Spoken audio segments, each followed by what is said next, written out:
Well, here I am doing some research for another client, and I love the research. I get into that. And was talking this research over with Denise, as I frequently do. And what I discovered is that through a class that Denise just recently finished, the instructor mentioned that in the new construction, today's new construction, especially that closest into Boise, is my a thought on that. The, the lots are smaller because they're so much more expensive. With the smaller lots, they're typically only building in homes with 2-car garages instead of three. If it is a 3-car garage, it's going to be a tandem garage where it's too wide and one of them is double deep. So that's limited utility for that third bay. With that, anything that's currently on the market with a 3-car garage and competing against other homes with only a 2-car garage, they've got an upper hand. I've seen this before. It's a great thing to be aware of.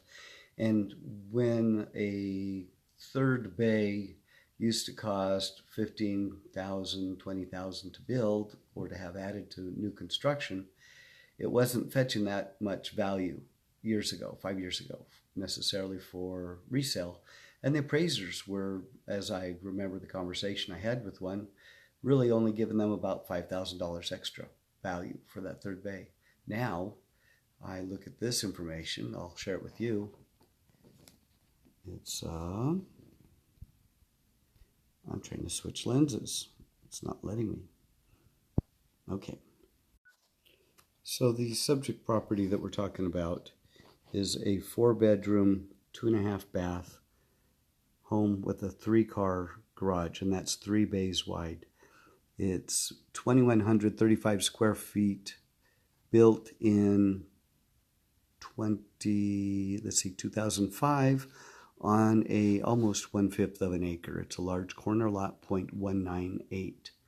So nothing to do with the sale price, but they happen to have purchased it at 190, and right now we're thinking it might be around 290. So that's what I'm doing is I'm taking a look at the values of the comparables around it. So they bought that back in 05 at 190,000. So they're looking at, roughly $100,000 difference in appraised value or assessed value.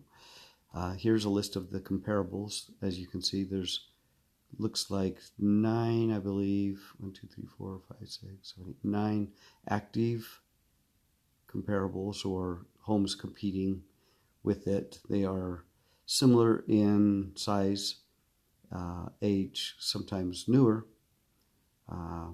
What's amazing is I was thinking 280, 290, maybe as high as 300,000. Now I'm thinking maybe 300 or maybe slightly higher, but we see some new construction over here. So under construction, new never occupied. Now when we've got new never occupied and new construction competing with the subject property, that kind of shows us where our cap might be on the maximum sale price. I mean, when you're competing with new construction, most people prefer the new construction. Except some of these new construction, 1, 2, 3, 4, 5. All 5 of the new construction have a 2-car garage instead of a 3-car garage. So that means that these homes with these competitors or comps with 3-car garages, like the subject property, have a great advantage to compete against those with just a 2-car garage if the buyer needs that third bay. It's a common request, but you can't always accommodate it. So there you are. Actually, the update for today is that the third bay in the garage is worth now more than it has been in the recent past because of current and only recently changed trends. Hope you enjoyed the good news. Give me a call anytime if you'd like me to share my experience to help you know what your property is worth.